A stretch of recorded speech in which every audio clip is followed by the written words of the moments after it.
பெண்கள்கிட்ட கேள்வி அது என்னடா, எங்களுக்கும் ஊரில் ஆண்கள் கிடைப்பாங்களான்னு சொல்லி, சரியா?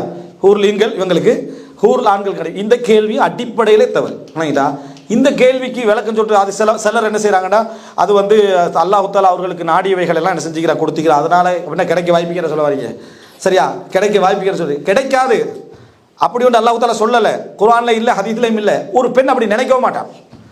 ஒரு பெண் என்ன செய்ய மாட்டான்டா, அப்படி நினைக்கவும் மாட்டான். வாதத்துக்கு தான் கேட்குறாங்க. ஏன்னா நீங்கள் அடிக்கடி என்ன ஒரே இந்த ஊர்லின் கிடைக்கும் என்றது அவங்களுக்கு எதிராக கொண்டு வரதுனால சார் இப்போ எங்களுக்கு கிடைக்காதான்னு ஒரு வாதத்துக்கு தான் கேட்குறாங்களே தவிர, எனக்கு தெரிஞ்சு ஏன்னா இல்லைன்னு இஸ்லாத்துக்கு வெளியிருக்கக்கூடியவங்க இந்த மனித உரிமைன்ற பேரில் கொஞ்சம் அப்படி எதையாவது தூண்டி விடுறதுக்காக கேட்குறாங்களே தவிர, பெண்கள் அப்படி ஆசைப்பட மாட்டாங்க. விளங்கிட்டா? பொதுவாக பெண்கள்ட்ட அப்படி இல்லை. தன் கணவரோடு சந்தோஷமாக சிறப்பாக பிள்ளை குடும்பங்களோடு இருக்கணும் என்ற சிந்தனை போக்கு தான் இருக்கும். மார்க் அடிப்படையில் எங்கேயும் ஒரு பெண்ணிட்ட இப்படி சிந்தனை வராது. ஃபித்ரத் இருந்தா, இயற்கை இருந்தா சிந்தனை, வாதத்துக்கு யாரா கேள்வி வச்சிருக்கலாம், ஆனால் இயற்கையில் அவங்கள்ட்ட அந்த சிந்தனை என்ன செய்யாது, இருக்காது. ஃபித்ரத்துக்குரிய சிந்தனை இருக்காது. யாராவது கெட்டு போனவங்களாக இருந்தால், இந்த சமுதாயத்தில் கெட்டு போனவங்களாக இருந்தால், தஸ்லீமான ஸ்ரீமானி அதே போல சில கலாச்சாரங்களில் இப்படி தன்னை சொத்துக்கள் சூழ்நிலைகள் போதாமல் சில கலாச்சாரங்களில் ஒரு பெண்ணுக்கே 3 கணவர் 4 கணவர் சகோதரர்கள் இருந்து கொள்ற இதெல்லாமே வந்து அந்த பெண் ஏற்றுக்கொண்ட விஷயம் இல்லை. அந்த கலாச்சாரம் திணிச்சது.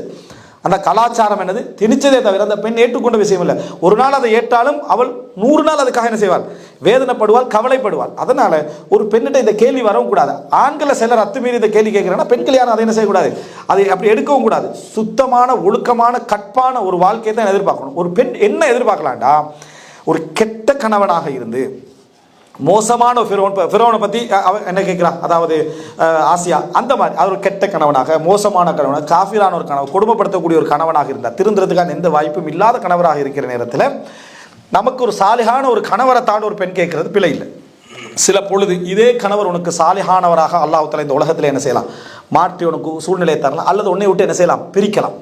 நீ பிரிவை விரும்பி இருந்தேன்னு அல்லாஹ் உன்னை விட்டு என்ன செய்யலாம், பிரித்து ஒரு நல்ல சாலிகான கணவனை அல்லாஹ் தரலாம். நீ கணவனே இல்லாமல் மரணிக்கிற நேரத்தில், அந்த கணவன் உனக்கு தகுதி இல்லாதவனாக இருக்கிற நேரத்தில் அல்லாஹ் சொர்க்கத்தில் ஒரு சாலிகான ஒரு கணவனை என்ன செய்யலாம், தரலாம். இப்படித்தான் என்ன செய்யணும், அதை யோசிக்க வேண்டுமே தவிர, சிலர் சஹாபாக்களுடைய சில கூற்றுக்கள் உண்டு. என்ன சொன்னால், கடைசியாக ஒரு பெண் ஒரு சாலிகான ஒரு மனிதரோடு வாழ்ந்திருந்தா அவங்க வந்து என்ன அந்த கடைசியான அந்த கணவனோட என்ன செஞ்சிடணும், இருந்துடணும். அப்படின்னா அதே கணவன் தான் அவங்களுக்கு என்ன செய்வாங்க, சொர்க்கத்தில் கிடைப்பாங்கன்னு சொல்லி அபூ சலமா ரலியல்லாஹு சொன்னதா சில அறிவிப்புகள் என்ன செய்து வருது. ஆனால் ஆதாரபூர்வமான செய்திகள் எதுவுமே இல்லை. எனவே சாலிஹான ஒரு கணவர் அல்லாஹ்ட்ட கேட்கணும். அல்லாஹு தஆலா இந்த கணவரை சொர்க்கவாதியாக ஆக்கினா நீங்களும் அவங்கள என்ன அந்த ஜோடியாக வாழக்கூடிய ஒரு தன்மை அல்லாஹு தஆலா தரும். இதைத்தான் என்ன செய்யணும், எதிர்பார்க்கணுமே தவிர சொர்க்க வாழ்க்கையை ஒரு சண்டைக்குரிய பகுதியாக என்ன செஞ்சிடக்கூடாது, மாற்றி இந்த மாதிரி இவங்க இப்படி பேசக்கூடிய எல்லாருமே எனக்கு தெரிஞ்சு, அதாவது இதை சச்சரவாக பேசக்கூடியவங்க, சண்டையாக பேசக்கூடிய எல்லாருமே இதனால் என்ன செய்கிறாங்க, மார்க்கத்தை பற்றியான ஒரு அவமான கேள்விகள் என்ன செஞ்சிடறாங்க, உண்டாக்கி விடுகிறார்கள் என்பதில் என்ன எல்லின் முனை அளவிலும் என்ன சந்தேகம் இல்லை என்பதை நம்ம புரிந்து கொள்ள